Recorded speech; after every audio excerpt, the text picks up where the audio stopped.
Selection of a jury in the Sean Diddy Combs case almost complete. Prosecutors are preparing for opening arguments on Monday, but they admit there's a snag. One of their key witnesses against the rapper appears to have gone missing. This comes as we learn that Combs' ex-girlfriend, who was seen on video being assaulted by the rapper, is pregnant. Here's Les Trent. Is a key witness in the Sean Diddy Combs trial backing out? Victim number 3, as she's called, was set to testify against the music mogul. The name of victim number 3 was going to be revealed when she took the stand, but the woman has apparently gone missing, and prosecutors say they've been unable to reach her. People just get nervous, and this person could just be nervous and just has had second thoughts. If the prosecutor can't find this witness, how might it affect the case?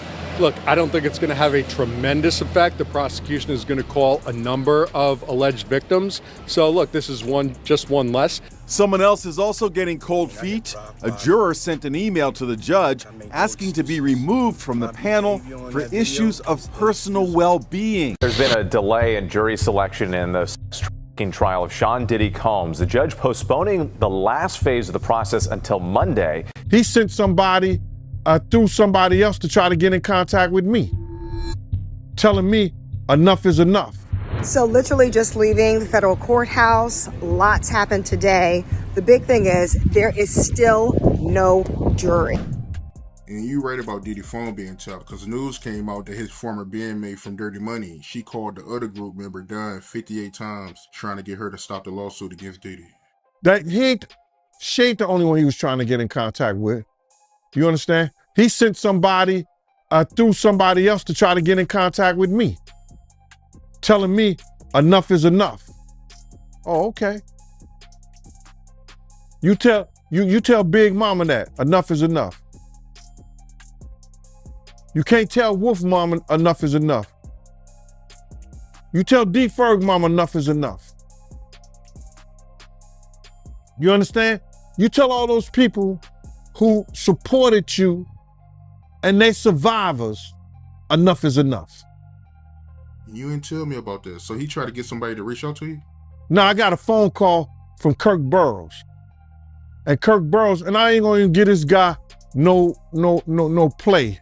Not Kirk Burrows, but one of the Puff dudes that I know that's real close to him said, Kirk told me, yo, he wanna reach out to you, Gene. He wanna speak to you. I said, speak to me for what? What do you want to speak to me for? If he's trying to speak to me, it's for Puff. Point blank. I know the dude. I know how close he is to Puff. He's been with Puff from day one. So he ain't got nothing to say to me, bro. But Kirk Burrows did say to me that the dude said enough is enough. When do it becomes enough? This is relayed to me by Kirk Burrows. This guy is like this with Diddy.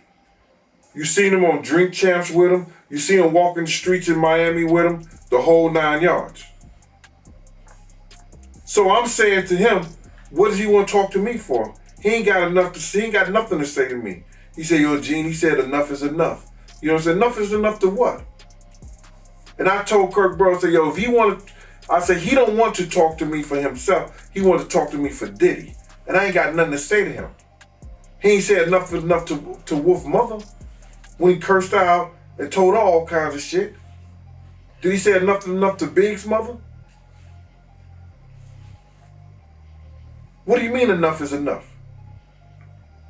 And that's how that conversation went. How did you feel about it after you were done? I felt that, like, because they must have got at Kirk Burrows, because Kirk called me with the bullshit. Yo, you got to fix that. You know this. Man, God, excuse me. Listen here, bro. I don't care nothing about none of these industry cats and what they do and how they do it. That's their business. You understand? I don't tell a man how to screw his wife and how to spend his money. You don't tell me what I got to do with my time. Point blank. Do you feel like at some point Diddy could try to come after you or do something, you know, being that he's went after a lot of people, you know, he's did a lot of stuff, as you know about. Cam, let me tell you something, man. If I worried about what somebody would do for me, I wouldn't be the man that I am. Well, I mean, on the surface, if the prosecutor's claims are true, this seems like pretty much textbook witness tampering, right? I mean, it appears to be an effort to either, in some cases, intimidate witnesses from testifying against him, or there have been other reports of sort of inducing people to make statements in his defense. There was some allegation that in one instance this was a statement that he, in essence, dictated or drafted with a woman who made a statement that was attempting to rebut one of the accusers, I believe, in a civil case against him. I mean, witness tampering is bad. The things that Sean Combs is accused of are terrible. He pleads his innocence. The justice system will presumably work its way through. It is likely that there is some underlying truth to at least some of the allegations. There might be a lot of underlying truth to a lot of the allegations. There's probably some bandwagoning going on. We spoke to an attorney who's for one of the victims of alleged victims of Diddy a few weeks ago. I believe Amber Nomiki and I did, and you know, they said they had calls, they had information, they had people, hundreds of them, come forward. They're not going to represent all of them. They're, you know, which ones have evidence that can be compelling. What are the best cases to bring that? I also saw a story in the New York Post. This is from a week ago about Diddy stuff that I wanted to read the headline of. Woman claims she saw minors dressed as Harajuku Barbies at Sean Diddy Combs' FreakOFF parties, what he was describing there to Conan so many years ago. Said these were sex-fueled parties with what she initially thought were little people dressed as Japanese Barbies. And she said, this is her talking to TMZ, are those midgets? And she actually thinks they were kids dressed up in sexy. Oh, gross. So again, that's just from someone who provided this information to TMZ for a documentary. Yeah. But pretty disgusting. It is. No, that's. The parties I seen, I knew that they were spiking drinks. My girl was at the New Year's party, right? I'm at the front door. I got to make sure everybody got their passes and everything like that. So then, my girl and her girlfriend is in the party. So they get bottles of champagne. You know what I'm saying? And I'm looking for them. After everybody comes, they close the door. So I'm going knocking in doors, looking at people. I'm looking for my kid's mother now. What the fuck, what's going on? And I'm getting hysterical. So I decided to go to the car, and I looked in the car. She was in the car asleep. She said, Gene, we started drinking the champagne, and I didn't feel good.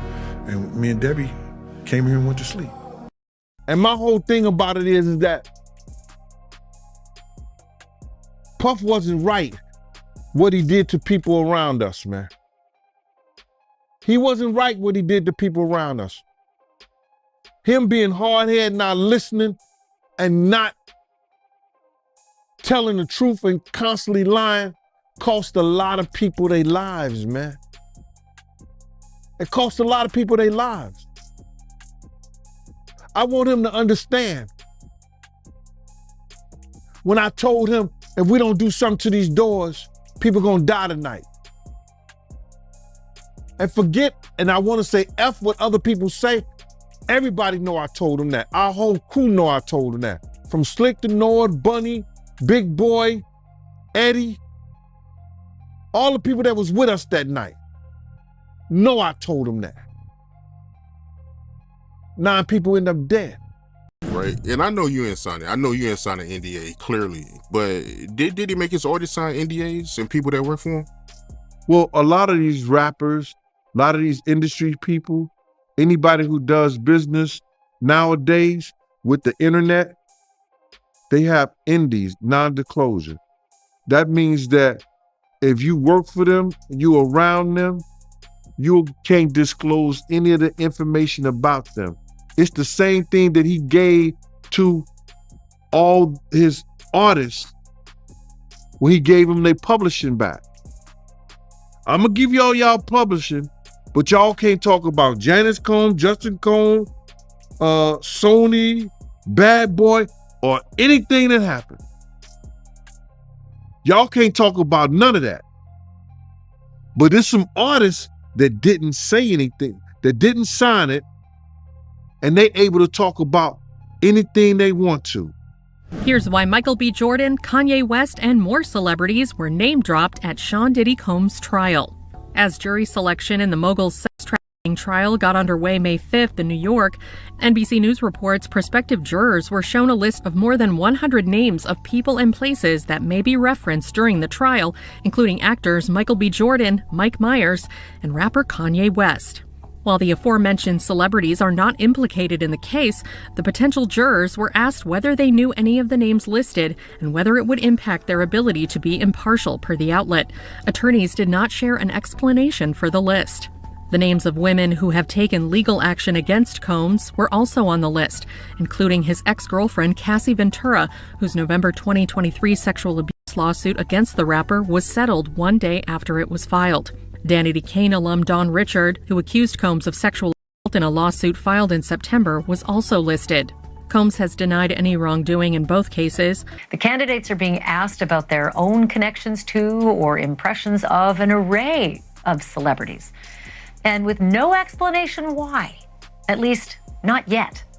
The parlor games have begun, my friends. Everybody is trying to connect the dots between the shiny, famous names and the beleaguered rap star Diddy and the charges. Just today, the name Robert Downey Jr. came up in court. When a prospective juror said that he knew a Robert Downey in high school, it was kind of funny. But Robert Downey, the actor, and Diddy apparently do know each other and have been seen together in public. But Robert Downey Jr. reportedly never attended Diddy's parties. So if he does figure into this trial somehow, it's going to be a lot of news to a lot of us. Mike Myers, another favorite Canadian, favorite actor, favorite comedian. He is on the jury question list as well. And that, too, is a tongue-wagging mystery. Big breaking news tonight. For the first time in the history of New York City, a sitting mayor has been indicted for crimes. ABC News reporting that Mayor Eric Adams has been indicted by a federal grand jury. We do not know yet the exact charges. Federal authorities have been investigating Adams and members of his staff, issuing subpoenas for documents and cell phones. Several members of administration have resigned, some of them also friends of Mayor Adams. Again, Eric Adams, the 110th mayor of New York, has been indicted by a federal grand jury. We'll have the latest online and tonight on Eyewitness News at 11. This was a shock to many in the religious community. Bishop T.D. Jakes has been a spiritual advisor to presidents and a religious voice to thousands. Now he says it's time to pass the baton to a new generation. This is a beautiful moment for me. From the pulpit Sunday, Bishop T.D. Jakes announced that he was stepping down from leadership at the Potter's House, the Dallas megachurch he founded in 1996 and has led ever since. I cannot afford, especially after November, to risk something happening to me and you be sheep without a shepherd. This is video from the service Jakes is referencing in November. It wasn't until months after his medical incident that he confirmed to the public he had a heart attack. Now, 5 months later, he told his congregation he had been preparing his daughter, Pastor Sarah Jakes Roberts, and his son-in-law, Pastor Torrey Roberts, to take the lead. So literally just leaving the federal courthouse. Lots happened today. The big thing is there is still no jury. They're so concerned about jurors backing out over the weekend once they find out that they're actually on the jury, that they're going to bring 43 of them back on Monday morning. They're going to strike them and then go right into opening statements. Part of that is because they received an email overnight that one juror backed out. She was like, this is just too much. I can't do it. Too much pressure. They had to strike another juror who did not give accurate information. He's engaged in a lawsuit with the city of New York and forgot to mention that. I have been in court every day this week. I've been in court every day since this whole case started, and I will be here every day in the courtroom all next week. There's been a delay in jury selection in the trial of Sean Diddy Combs. The judge postponing the last phase of the process until Monday. Here's ABC's chief investigative correspondent, Aaron Katursky. This morning, Sean Combs is preparing to stand trial on sex crimes charges that could send him to prison for decades. The 12 people who will decide whether he's guilty are expected to be seated first thing Monday after lawyers make cuts from a pool of more than 40 prospective jurors. The judge initially wanted to do that on Friday, but changed his mind out of fear that jurors, if they had the weekend to think about it, would get cold feet. Once the jury is sworn, attorneys will deliver opening statements and the first witnesses will testify. Among them, Combs' ex-girlfriend Cassie Ventura, one of the women federal prosecutors say was coerced into drugged-up sex marathons known as FreakOffs. Diddy Combs is facing new accusations tonight of attempting to pay off witnesses in his sex trafficking case, even while behind bars in Brooklyn. Prosecutors filed papers overnight saying a jail sweep uncovered evidence. Combs recently paid off an unnamed witness who had posted a statement to Instagram in what prosecutors say was an effort to try and taint the potential jury pool. The filing also accuses Combs of using phone accounts for at least 8 other inmates. Combs' legal team continues to ask the judge to give him a bail option, but prosecutors are again arguing bail should be denied. With having $75 million at his disposal, isn't that by nature the exact thing that they're worried about? If you have this much money, that you could make this thing, you could probably make people disappear if you really opted to. See, this is the thing. That'll just make more trouble. Why would he make more trouble now? He done already bought off and paid off everybody he possibly could. Have you looked at the indictment? Like, he called some witnesses up to 54 times. Yeah, 200 and how many Angel? 200 something people he tried to reach out to. Like, what are you running, a telethon or a telemarketing agency? Telemarketers don't make that many calls in one day.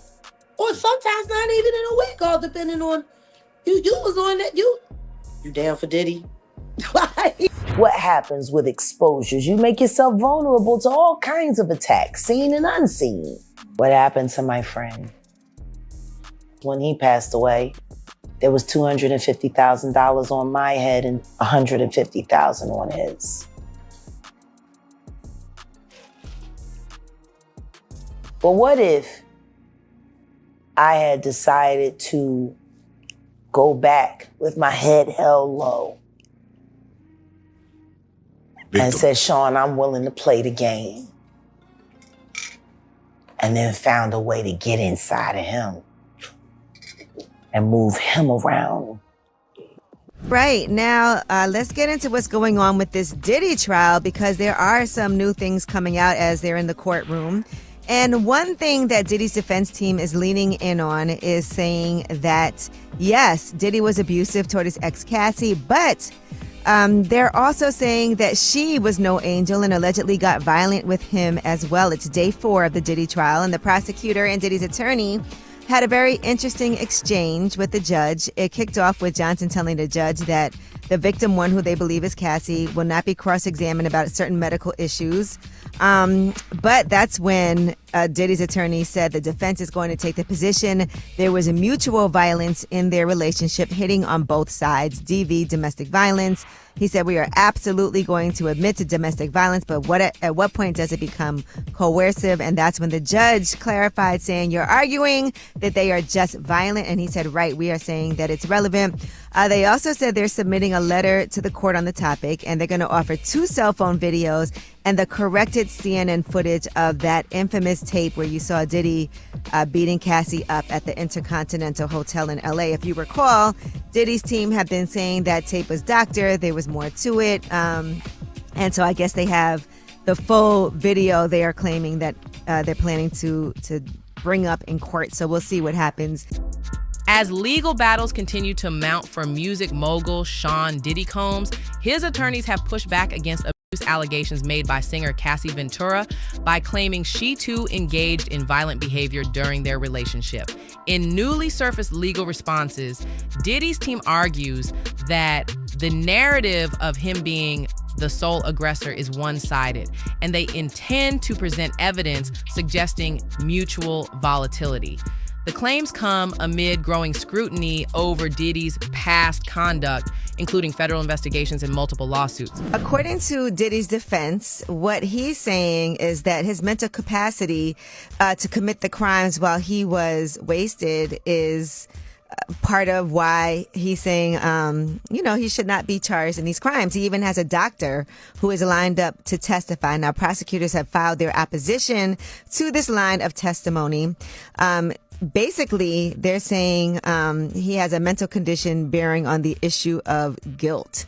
So I don't know what he's trying to pull here. Right. But which crime is he saying he did? I guess what he's saying is the effects of the drugs and alcohol on his memory and cognitive function. They're saying his defense is trying to say because of that, he shouldn't be held liable for what happened. So I don't know. This should be interesting to see how this plays out. Prosecutors also want to block testimony of a forensic video expert that says that video was basically altered. That's what Diddy Which was video? into. The Cassie With video? Cassie, yes. Yes. Sean Diddy Combs' legal team is getting a little smaller. As the rap mogul's defense team prepares for his May trial on sex trafficking charges, his attorney Anthony Rico respectfully but regrettably requested to be dismissed from his role, according to documents obtained by NBC News. Rico, who is one of 6 attorneys on the case, requested in the February 21st filing to withdraw as representation because, quote, under no circumstances can I continue to effectively serve as counsel for Sean Combs, consistent with the ABA standards for criminal justice. The motion continues, quote, while I'm aware that the local rule requires that an application for withdrawal of counsel is supported and granted only upon a showing by affidavit or otherwise of satisfactory reasons for withdrawal, there are sufficient reasons related to the protections afforded by the attorney-client privilege for brevity in my application for withdrawal as counsel in this case. So the high-powered law firm of Grubman, Shire, Masalis, and Sachs has dropped Combs as a client. Now, this is the firm of Alan Grubman, who is a very prominent entertainment lawyer that represents some very big names. The Weeknd, Madonna, Chris Brown, Paul Simon, Usher, Bruce Springsteen. In fact, by the way, Alan Grubman was inducted into the Rock and Roll Hall of Fame. He actually helped found that back in the 1980s. So it gives you an idea about how big of a powerhouse this firm is. Now let's go back to Sean Combs. So the rumor circulating is that this firm did this because singer and actress Lady Gaga had threatened to leave the firm unless they parted ways with Combs. This is according to reporting by News Nation. And it's a big deal because the rapper and producer had apparently been with Grubman's firm for over 20 years. He was friends with Alan Grubman by all accounts. Jury selection is officially underway in the sex trafficking trial of Sean Diddy Combs. Chloe Malas was in federal court today. And Chloe, no jurors selected, but a pretty revealing start to the 8-week trial. Lester, that's right. It was an illuminating first day of court. Combs entered the courtroom wearing a crew neck sweater and a white button-down shirt. He had some gray in his hair and in his goatee. And at one point, he told the judge that he needed to use the bathroom and that he was feeling a little bit nervous. Now, also, several celebrities were named today, although they haven't been accused of any wrongdoing. They might be mentioned during the course of the trial. Their names are Michael B. Jordan, Mike Myers, Kanye West, and his former girlfriend, Cassie Ventura, who has accused him of years of physical and emotional abuse. And she is expected to testify during the trial. Now, Combs has vehemently denied all of the allegations against him. I also want to point out that celebrity attorney Mark Garagos, he was present in the courtroom. His daughter is Tenny Garagos, one of the lead attorneys for Combs throughout this trial. Now, a source telling NBC News that he hasn't joined the team, but he is advising on jury selection. Now, to Sean Diddy Combs, looking to suppress evidence in his federal trial. Senior investigative correspondent Aaron Katersky is back with the story. Good morning again, Aaron. And to you, Michael. You'll remember federal agents from Homeland Security Investigations were hardly shy when they raided Sean Combs' opulent homes in Los Angeles and Miami, guns drawn. The jailed music mogul now argues those searches and other searches of his iCloud accounts, electronic devices, and New York City hotel room following his arrest were unconstitutional. His lawyers argue evidence obtained through those searches must be suppressed. Diddy's lawyers say the government presented a grossly distorted picture of reality when applying for the search warrants, omitting certain facts and including salacious details from an unnamed producer that were never credible. Combs has pleaded not guilty to racketeering conspiracy, sex trafficking, and prostitution charges. The defense is also arguing here his ex-girlfriend, Cassie Ventura, was a willing participant in drug-fueled sex performances called FreakOffs, not coerced, as prosecutors allege. This latest challenge to his case comes 3 months before trial, and as Combs loses one of his attorneys, Anthony Rico says under no circumstances can he continue to represent Combs. He offered no details about that decision, Robin. Okay. Our thanks to you, Aaron. Hey there, my gorgeous drama detectives. It's your girl Holly coming to you with the most scalding tea in Hollywood right now. Babes, you will not believe what's happening with the Sean Diddy Combs trial. We're talking witnesses literally disappearing into thin air, jurors running for the hills, and the most explosive twist yet, FreakOFF tapes that have everyone shook. The judge just delayed jury selection until Monday, and honey, the courtroom is on absolute pins and needles. But that's not even the half of it.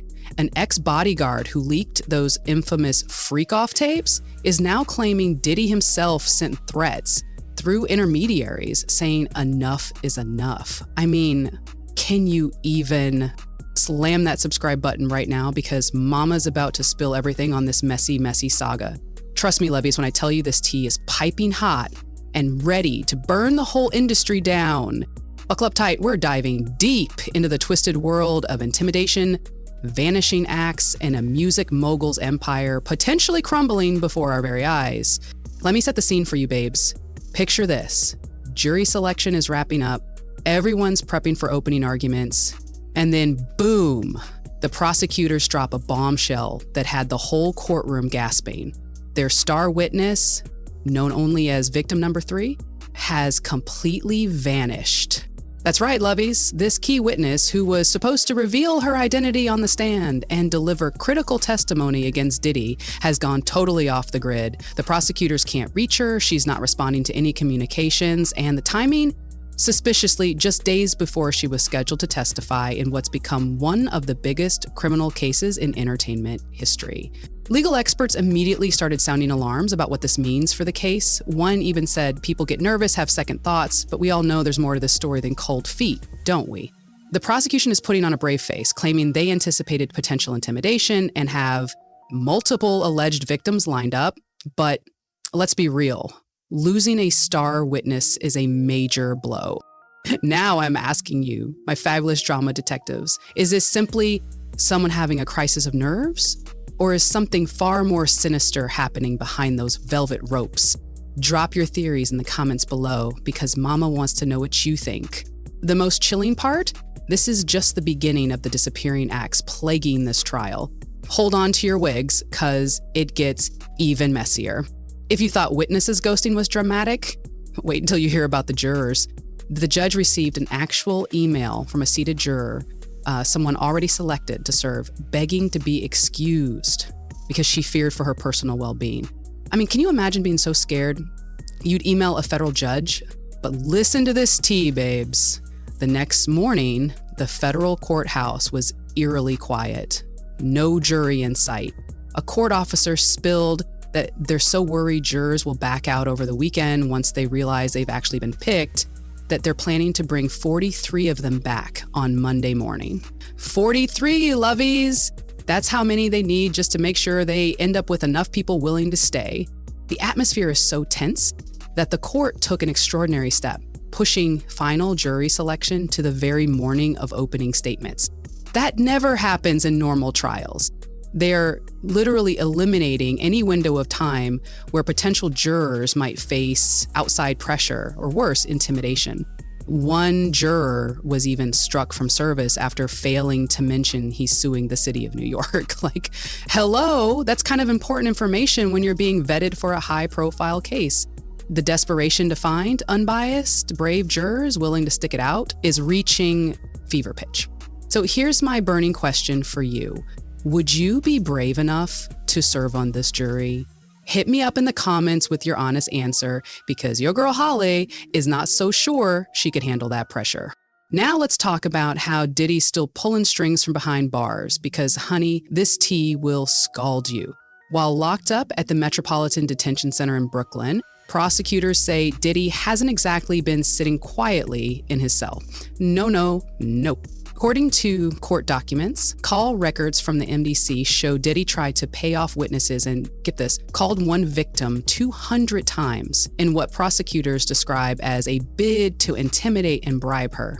200 times. The audacity, babes. But wait, it gets even shadier. Prosecutors uncovered a whole scheme to avoid prison call monitoring. Diddy would call a family member. That relative would then add a witness or victim to the conference call. This clever little workaround made it nearly impossible for officials to trace who he was really talking to. Ex-Bodyguard Gene Deal dropped some major bombshells too, testifying that Diddy's phone was being tapped and that his ex-Fonda was making dirty money allegations.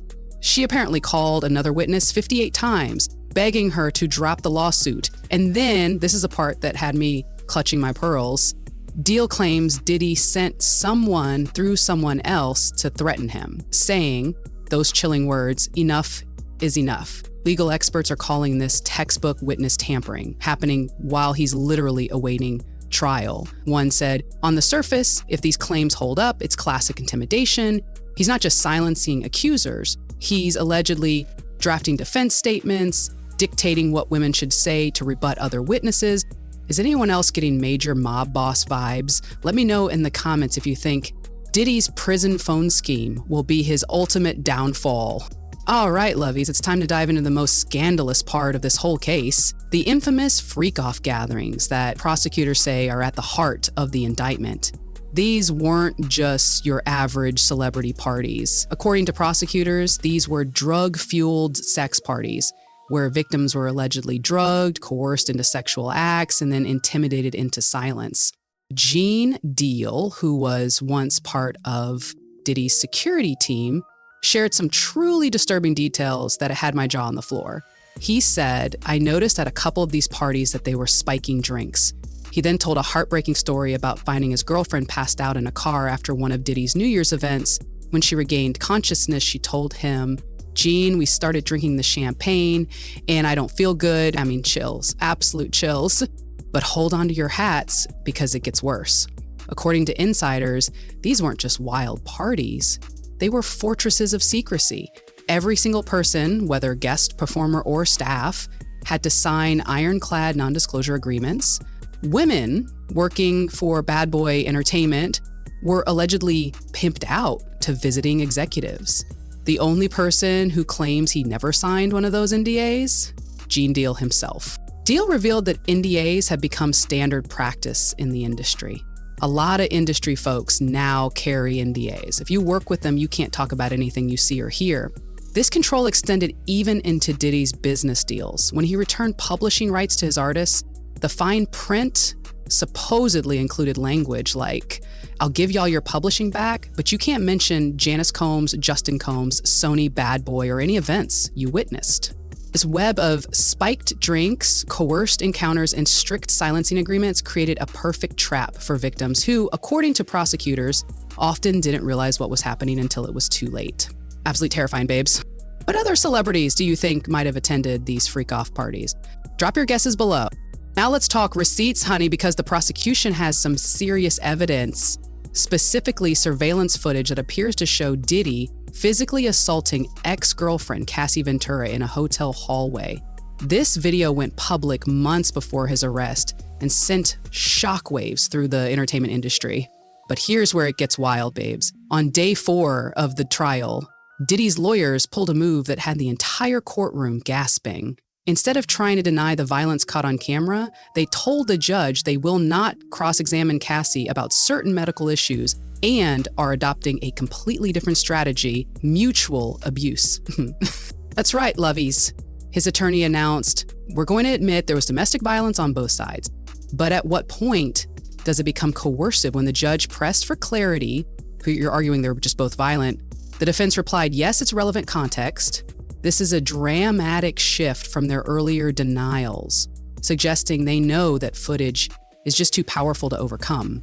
But wait, it gets even messier. The defense then signaled they'll submit additional materials, 2 cell phone videos and what they call the corrected CNN clip of Diddy's attack on Cassie at the Intercontinental Hotel in LA. What could possibly be in those videos? Then, in a move that had legal analysts raising their eyebrows to the ceiling, the defense pivoted to claiming diminished capacity due to substance abuse.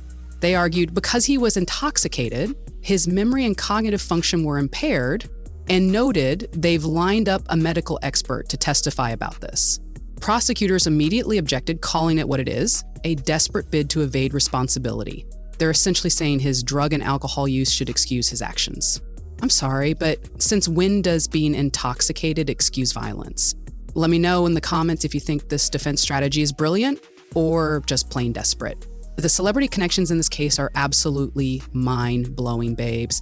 As jury selection started, prospective jurors were handed a massive list. We're talking over 100 names of celebrities, locations, and public figures who might come up during the trial. And honey, the names on this list had everyone's jaws on the floor. We're talking Michael B. Jordan, Mike Myers, and Kanye West, just to name a few. Court officials stress that these folks aren't implicated in any wrongdoing. But jurors were asked if they knew any of these names and whether that would affect their ability to be impartial.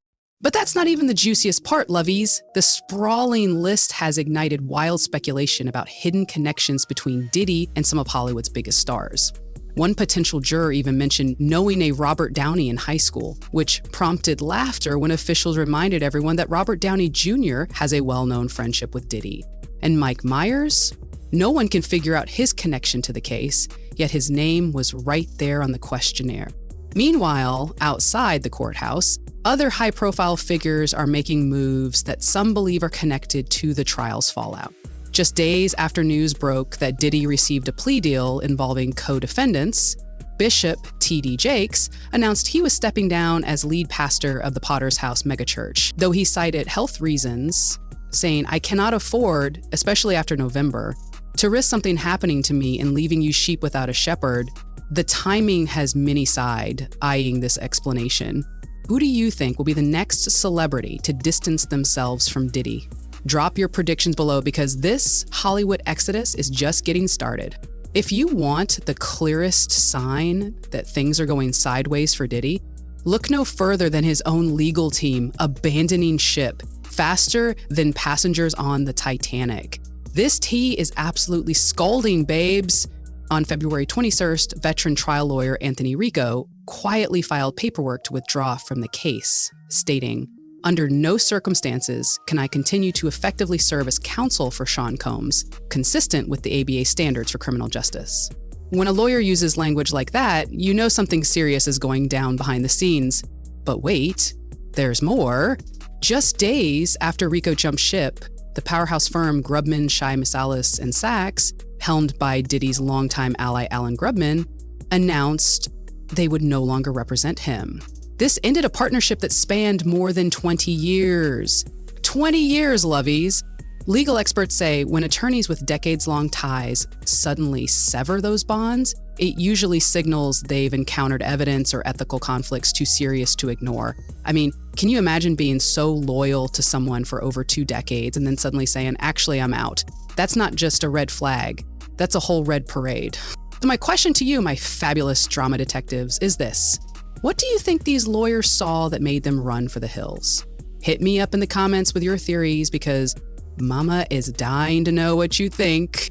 As Diddy watches his case unravel like a cheap sweater, his remaining defense team is pulling out all the stops with some truly desperate legal maneuvers. For months, they've been filing motions to suppress items seized from his Los Angeles and Miami homes, arguing the warrants were unconstitutional. His lawyers insist Diddy has been trying to eliminate any incriminating evidence.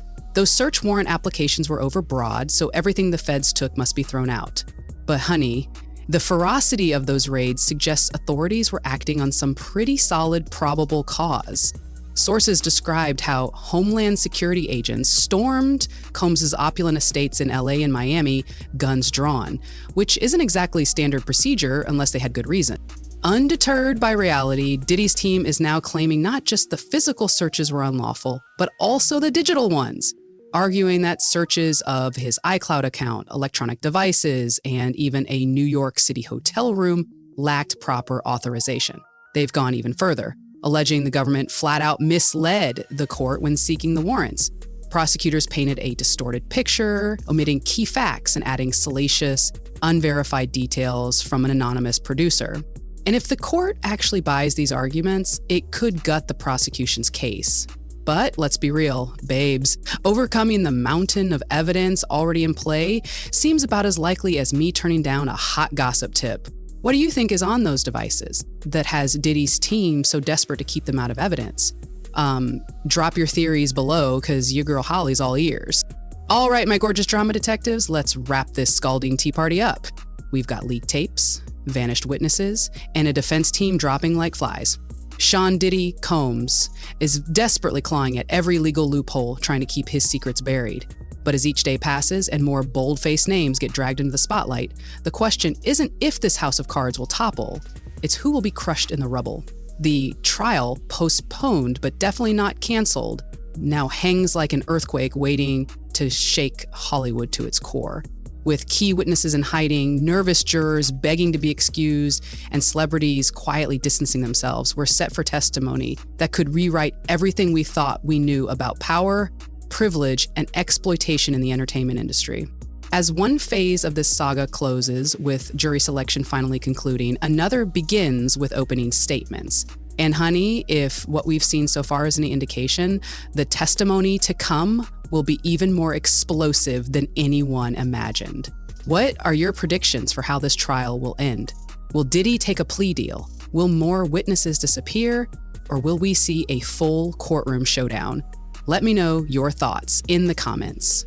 And before you go, smash that subscribe button, hit the notification bell, and give this video a big thumbs up if you want more piping hot Hollywood tea delivered straight to your feed. Because trust me, babes, this Diddy drama is far from over, and your girl Holly will be here with every scalding update. Stay messy, stay fabulous, and I'll see you in the next video.